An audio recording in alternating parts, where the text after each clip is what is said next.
हे ऋषि मुनियों, अपने कथन को जारी रखते हुए सूत जी बोले, जिस समय राजा परीक्षित धर्म रूप बैल एवं गाय रूप पृथ्वी की वार्ता सुन रहे थे, उसी समय राजा का रूप धारण किए हुए, अति काले कलूटे मुख वाला, सिर पर मुकुट धारण किए, हाथ में डंडा लिए, रथ पर सवार होकर एक मानव रूप आया और रथ से उतरकर गाय एवं बैल को ठोकर मारकर दुर्गति करते हुए डंडे से पीटने लगा। अत्यंत सुंदर काया वाला बैल एवं गाय उससे अति भयभीत हो गए।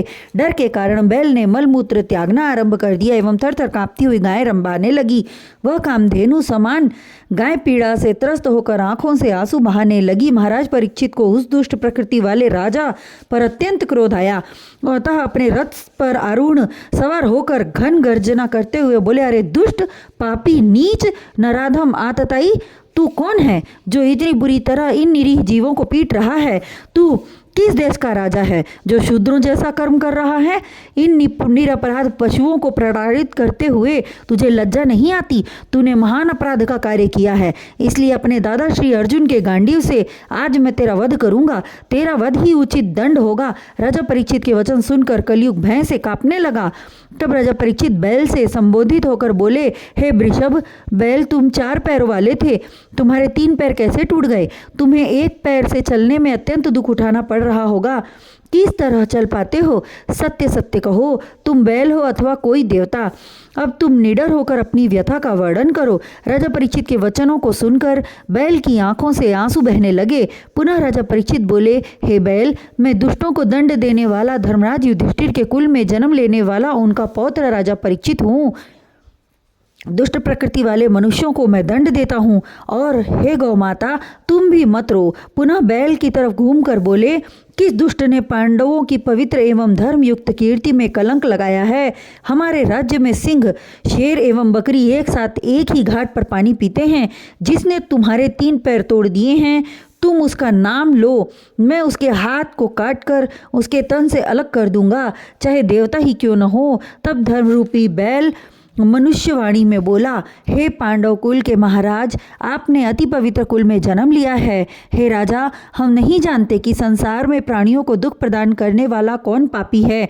कोई प्रारब्ध को दुख का कारण मानता है तो कोई कर्म को भी।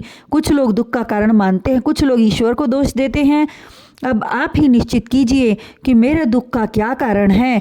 बैल के वचन सुनकर राजा परीक्षित तत्काल समझ गए कि बैल के रूप में साक्षात धर्म एवं गाय के रूप में माता पृथ्वी है। तब राजा परीक्षित बोले, हे धर्म, सतयुग में तुम 4 चरण वाले हुआ करते थे।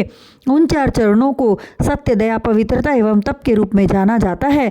त्रेता युग में 3 चरण ही रह गए, द्वापर में 2 एवं कलयुग का आगमन होने पर तुम्हारा एक ही चरण शेष बचा है। और यह अधर्मी कलयुग तुम्हारे 4थे चरण को भी नष्ट करना चाहता है। भगवान वासुदेव ने पृथ्वी का भार हल्का किया था, किंतु उनके गोलोक गमन से पाप पुनः बढ़ने लगे हैं।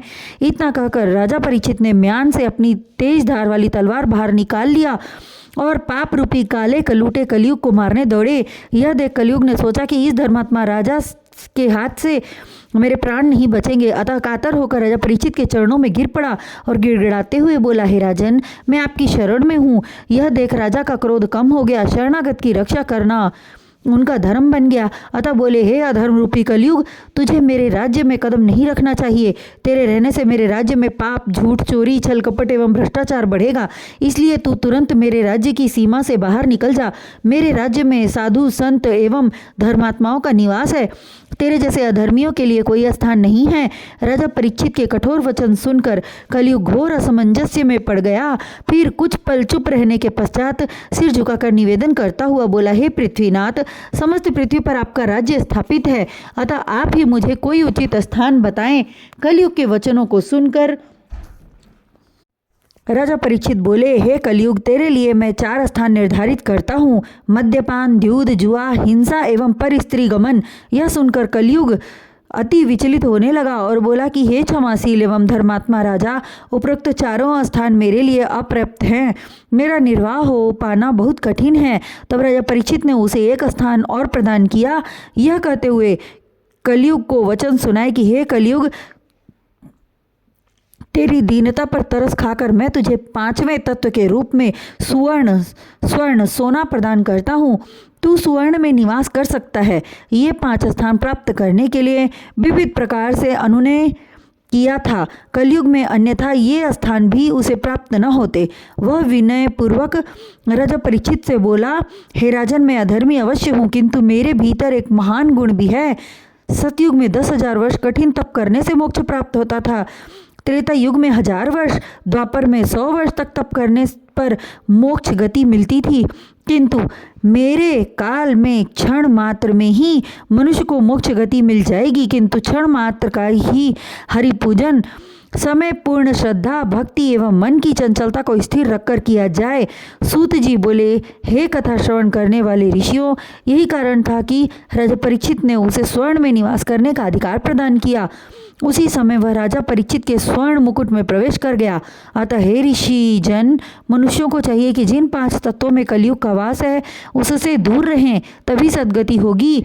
कलयुग में के स्वर्ण में प्रवेश करने के पश्चात राजा परीक्षित अपने राजमहल में आए और आदेश देकर समस्त राज्य में ढिंढोरा करा दिया कि कोई मदिरा शराब न पिए, जुआ न खेले, साधु संतों का पूर्ण सम्मान करे, पर स्त्री गमन न करे। जो इस राजाज्ञा का उल्लंघन करेगा उसे हम स्वयं दंडित करेंगे।